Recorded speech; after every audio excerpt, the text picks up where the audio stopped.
Bonjour à tous. Avant toute chose, évidemment, je tiens à remercier l'organisation et en particulier Thierry Maisonnoble, que je remercie doublement pour l'invitation et pour m'avoir suggéré ce thème extrêmement ouvert. Et donc, je vais vous proposer ma vision des choses. C'est aussi pour moi un plaisir non dissimulé de faire cette conférence dans une salle qui porte le nom d'un de mes héros de ma jeunesse, un illustrateur de génie français, mort en 2010, Möbius, alias Gire, alias Jean Giraud. Et puis, vous pouvez vous demander, pourquoi 2046 ? Pourquoi pas un chiffre rond, 2048, dans 30 ans ? Et en fait, c'est un petit clin d'œil à Pierre Bouche, petit clin d'œil cinéphile, puisque 2046 est un film de Wong Kar-wai, sorti en 2004. Et en 2004, tiens, justement, à peu près à la même époque que maintenant, se déroulaient les journées francophones d'électroneurommyographie à Liège. Et à cette occasion, j'avais demandé à Emmanuel Fournier un sujet finalement un peu similaire, en lui posant toute une série de questions précises, qui sont ici. Et bien entendu, Emmanuel avait répondu brillamment à toutes ces questions. Il avait joué à fond le jeu de l'anticipation, puisqu'il avait inclus dans sa bibliographie une référence datée de 2011, alors que, je vous le rappelle, on n'était encore qu'en 2004. Il avait inventé une superstimulation, une imagerie neuromusculaire fonctionnelle, qui permettait par reconstruction de visualiser, par exemple, les blocs de conduction. Enfin bref, c'était brillant. 14 ans plus tard, avec un sujet un petit peu similaire, il me fallait envisager un autre angle d'attaque. Et après mûre réflexion, j'ai choisi de privilégier l'enthousiasme, l'émerveillement, de vous parler de la joie que j'ai de faire de l'électroneuromyographie au quotidien et de vous dire finalement ce que l'électroneuromyographie a d'unique, en faisant ce pari sur l'avenir que cette singularité serait toujours d'actualité en 2046. Alors quels sont pour moi les plus beaux buts de l'électroneuromyographie ? Évidemment, c'est subjectif. J'en ai identifié 4 que l'on va passer en revue. Donc, identifier un ralentissement de la conduction nerveuse. Alors, ce qui est sûr, c'est que le 16 août 2009, Usain Bolt, avec ses 9 secondes 58, lui, il n'était pas du tout ralenti. Alors, vous pourriez me dire, mais pourquoi cette digression sportive ? Autre petit clin d'œil. C'est en fait pour insister sur le fait et pour dire aux plus jeunes qu'on utilise un outil qui est particulièrement puissant, on l'ignore parfois, puisque quand on dit que la vitesse de conduction sensitive du nerf radial est de 60 mètres par seconde et que c'est tout à fait normal, c'est normal, mais ce n'est pas banal, c'est quand même 216 km/h. Alors si on s'amuse à un petit jeu, Usain Bolt et Tyson Gay étaient aux alentours de 40 km/h. Et sur une distance de 8 cm, finalement un segment qu'on utilise fréquemment en électrophysiologie, en tout cas à Liège, si on les faisait courir, ces deux coureurs, ils seraient espacés au bout des 8 cm de 0,1 milliseconde, et c'est encore un delta de temps que l'on peut apprécier par nos techniques électrophysiologiques. Alors, si on peut documenter des ralentissements de la conduction nerveuse, on peut également dire que le ralentissement est homogène, hétérogène, qui prédomine proximalement ou distalement. Bon, pour ceux qui ne sont pas habitués à ce genre de représentation, vous avez ici la superposition de plusieurs réponses à des chocs supramaximaux pour le nerf médian. Vous avez à gauche la réponse M avec une amplification de 5 mV, à droite des réponses F avec une amplification de 500 microvolts par division. Les deux fenêtres sont séparées par une ligne en gris qui est située à 20 millisecondes et la ligne rouge, c'est la limite inférieure de la normale pour les réponses F. Et donc dans ce cas de figure-ci, vous voyez la latence distale est augmentée, les F sont augmentées et avec un peu d'expérience, même sans considérer les chiffres, on s'aperçoit que ce ralentissement est relativement homogène et ça nous permet d'évoquer, évidemment pas avec une assurance de 100%, mais un diagnostic peut-être de neuropathie démyélinisante héréditaire de type CMT1A. Dans ce cas-ci, la latence distale est parfaitement normale. Ce sont les ondes F qui sont fortement allongées. Et donc on se dit, oui, si c'est une maladie démyélinisante, on a l'impression que la démyélinisation est plutôt multisegmentaire, qu'elle va prédominer sur les segments les plus longs, et qu'on va peut-être alors, à ce moment-là, envisager plutôt un diagnostic de polyradiculonévrite chronique.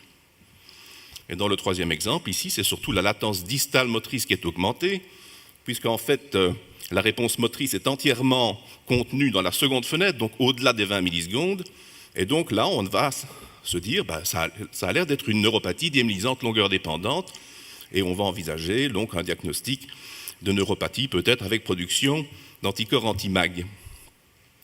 On peut également démontrer que les ralentissements prédominent au niveau des sites canalaires, que ce soit le nerf carpien, le canal carpien, l'ulnaire au coude, la face antérieure de la cheville pour le nerf fibulaire.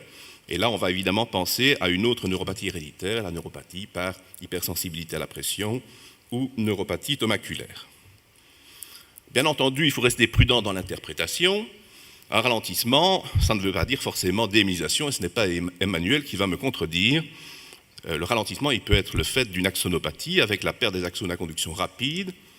Il peut s'agir d'une repousse axonale avec les segments internodaux plus courts. On sait maintenant qu'il ne faut plus subdiviser les neuropathies en axonales et démyélisantes, mais qu'il y a un troisième groupe qui est apparu, les maladies du nœud et du paranœud. Et on sait depuis très longtemps que le froid peut entraîner des ralentissements de la conduction nerveuse. Le deuxième but, c'est documenter les 3 blocs. Et ça, c'est probablement le plus beau but de l'électrophysiologie. Et il est vrai que si on peut avoir un sentiment, on va dire, de frustration quand on a affaire à devoir conclure que l'examen est normal, on a toujours en arrière-pensée la petite question de savoir si on a bien fait tout ce qu'il fallait faire pour poser un diagnostic éventuel. Quand on peut se sentir satisfait d'avoir découvert un syndrome canalaire, une polyneuropathie qu'on a bien documentée, ce sont les filles plutôt sensitives ou autonomes, c'est une évolution plutôt subaiguë, d'intensité sévère ou modérée.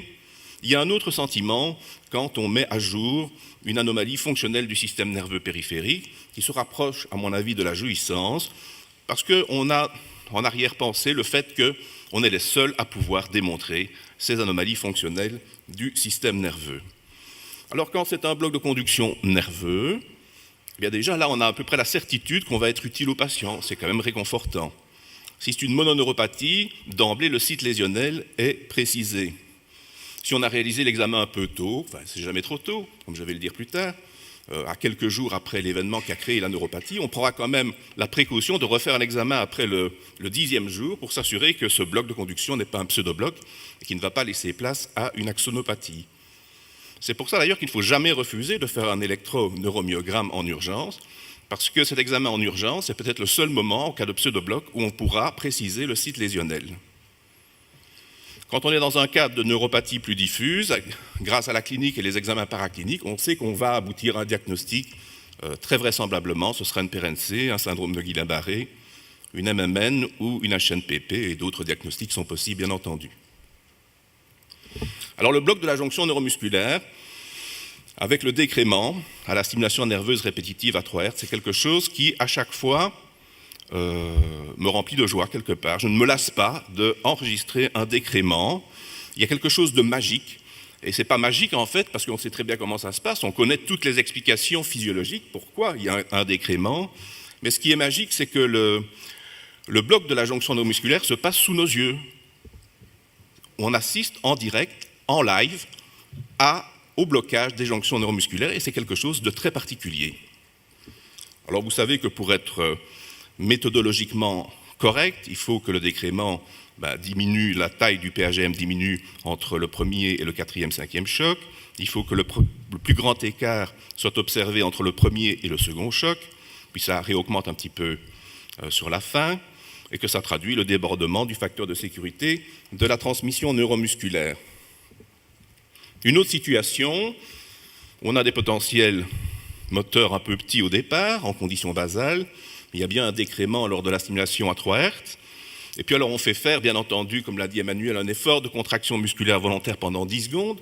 Là, c'était à une époque où j'étais un peu plus sadique, mais ça remonte quand même à une vingtaine d'années. Je stimulais encore à 30 Hz, mais quelque part, quel plaisir de voir sur l'écran cet incrément, cette normalisation en direct de la fonction de la transmission neuromusculaire. C'est quelque chose d'assez étonnant.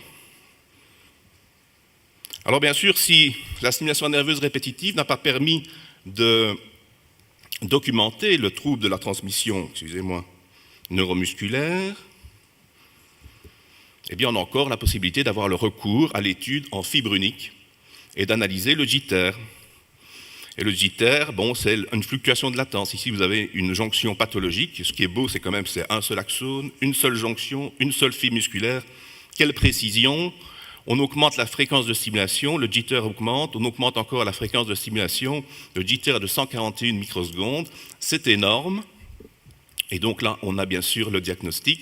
Si c'était dans l'ordre inverse, on saurait que c'est une pathologie plutôt présynaptique. Et donc là aussi, ce qui est magique, c'est que ça soit aussi précis, puisque en fait ça correspond, ce jitter, aux fluctuations de temps qu'il faut pour que le potentiel de plaque motrice atteigne le seuil de déclenchement du potentiel d'action musculaire. Quelque part, c'est fantastique. Alors le bloc de conduction musculaire, c'est peut-être un peu plus rare, en tout cas chez nous, de le mettre en évidence. Ici, vous avez le cas d'une paramyotonie au froid. On a réalisé des efforts courts, donc 3 efforts courts de 10 secondes à 1 minute d'intervalle, en conditions basales, après refroidissement musculaire. Ici, un effort long, avec 5 minutes d'effort, et puis des mesures du PAGM toutes les 5 minutes. Et vous voyez que dans cette condition, donc à température ambiante, il n'y a pas de modification de la taille du PAGM, mais dès qu'on refroidit le muscle, il y a un effondrement du PAGM qui nous permet de démontrer donc l'existence d'une paramyotonie au froid par canalopathie du canal sodique. Ici, on est plutôt dans une canalopathie du canal chlore, avec une myotonie de Becker, une stimulation à 10 Hz, un sujet normal, un sujet atteint, et vous voyez que là aussi, on assiste en direct au blocage de la conduction musculaire. Alors ce décrément, il ne ressemble pas du tout à un décrément myasthénique, on ne peut pas se tromper. Dans les premiers chocs, il n'y a pas de décrément, le décrément survient bien plus tard. Le troisième but, pour moi, c'est révéler quand même des atteintes infracliniques. Alors j'ai choisi d'illustrer ce troisième but par 3 vignettes très courtes, parce qu'on n'a pas beaucoup de temps. Donc la première vignette, c'est un sujet de 65 ans qui a un déficit moteur focal. Il vient au laboratoire d'électromyographie. On confirme bien que le PAGM est réduit en taille dans le territoire déficitaire. Il n'y a pas d'équivalent sensitif, c'est une lésion purement motrice. Dans les autres territoires, d'ailleurs, la neurographie motrice est parfaitement normale, mais on a pris soin de bien laisser ouverts les haut-parleurs de notre électroneuromyographe et on entend des fasciculations diffuses. Alors ça, c'est une situation difficile, parce que là, il n'est plus question de rire, on est inquiet, on regarde un petit peu le patient pour voir si notre inquiétude est visible sur notre visage, parce qu'on sait qu'on va devoir chercher, dans des territoires cliniquement pourtant indemnes, des fasciculations, des fibrillations, des polyphasiques instables, des tracés neurogènes chroniques ou subaiguës, pour documenter ou pas une dégénérescence motoneuronale. La deuxième situation, c'est une jeune dame, de 28 ans, adressée par son médecin de famille en désespoir de cause. Elle a mal partout, surtout dans les cuisses. Son indice de masse corporelle est un peu augmenté. Elle est étiquetée depuis toujours de fibromyalgique. C'est vrai que son examen clinique neurologique est normal, la neurographie motrice est normale, la sensitivité normale, la détection à l'électrode aiguë des 2 muscles tibiaux antérieurs, très banale. Mais heureusement, on a appris dans les colloques, et c'est pour ça que les colloques sont importants, l'importance de l'exploration EMG des muscles proximaux, notamment quadriceps et paravertébraux. Et là, au fin fond d'un vaste externe du quadriceps, on enregistre une magnifique décharge myotonique qui va tout de suite nous orienter dans une voie et finir par un diagnostic de PROM. Le troisième cas, c'est un homme de 39 ans qui est traité depuis 1 an et demi pour une PRNC et il se dit modérément amélioré après chaque cure. Les examens cliniques et les électroneuromyogrammes peinent quand même à montrer des réelles améliorations. On a bien noté qu'il n'y a pas de plainte aux membres supérieurs et pourtant les potentiels sensitifs distaux au niveau des membres supérieurs, notamment dans le territoire des nerfs radiaux, sont totalement abolis. Il n'y a aucune histoire familiale, vous voyez, c'est une famille parfaitement normale, jusqu'au jour où le sujet suggère le renouvellement des chaussures orthopédiques de son fils de 20 ans. Évidemment, on fait venir le fils au laboratoire et on lui fait un électroneuromyogramme et il a exactement les mêmes anomalies que son père.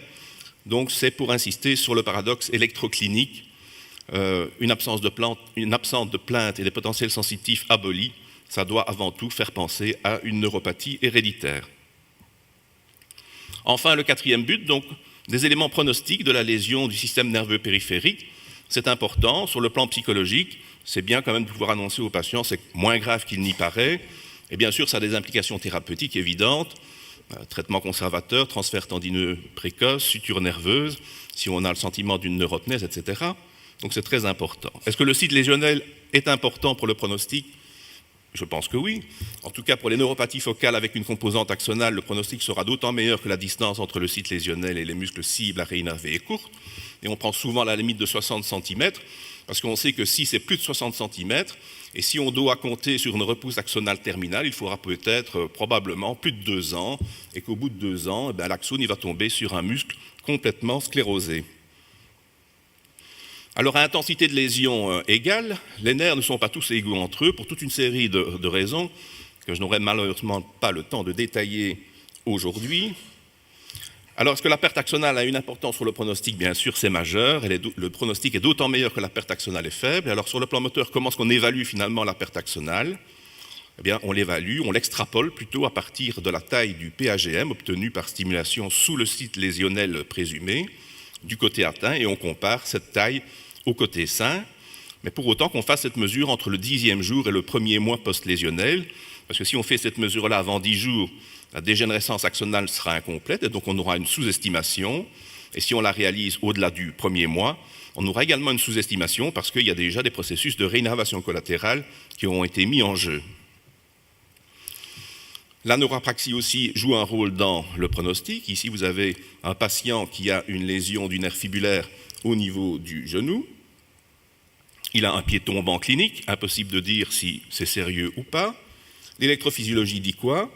Elle dit qu'il y a une perte axonale de 50%, puisque quand on stimule sous le site lésionnel, on a une différence de 50% entre le potentiel PAGM obtenu du côté atteint par rapport au côté sain. Et quand on stimule sous et au-dessus du genou, on a un bloc de 85%, donc une perte de 50% plus un bloc de 85% sur les fibres qui restent fonctionnelles, le pied est ballant. Mais si sur le plan clinique, on est un petit peu embêté pour faire le pronostic, sur le plan électrophysiologique, on peut affirmer que très vraisemblablement, dans les 2 à 3 mois, l'évolution sera tout à fait favorable. Et donc ici, un petit tableau pour vous donner un peu une idée des paramètres à prendre en considération pour établir le pronostic d'une lésion, en comparant ici les lésions supérieures du plexus brachial et les lésions inférieures. Bon, les premières sont de bons pronostics et les secondes plutôt de mauvais pronostics. Pourquoi? Parce que la pathophysiologie, c'est plutôt une neurapraxie dans les lésions supérieures, une axonopnèse, une neurotnèse ou une avulsion dans les lésions inférieures. Le site lésionnel est plutôt postganglionnaire dans les lésions supérieures et préganglionnaire dans les autres. La distance entre le site lésionnel et les muscles cibles est inférieure à 60 cm pour les lésions supérieures et supérieure à 60 cm pour les lésions inférieures. Puis il faut également considérer la fonction motrice. Elle est plutôt globale et intense pour les lésions supérieures, c'est de l'abduction, c'est de la rotation externe, alors que pour les lésions inférieures, c'est une motricité fine et précise. Et puis il faut tenir compte également des options thérapeutiques qui sont plutôt bonnes dans les lésions supérieures et nettement moins bonnes dans les lésions inférieures, en tout cas quand il s'agit d'avulsion. Voilà, et donc en conclusion, pour les lésions périphériques du système nerveux, si on continue à documenter les dysfonctions du système nerveux, peut-être avec d'autres outils, de nouvelles techniques, comme peut-être l'IMAX, eh bien je pense que l'électroneuromégraphie restera tout à fait d'actualité en 2046. Merci pour votre attention.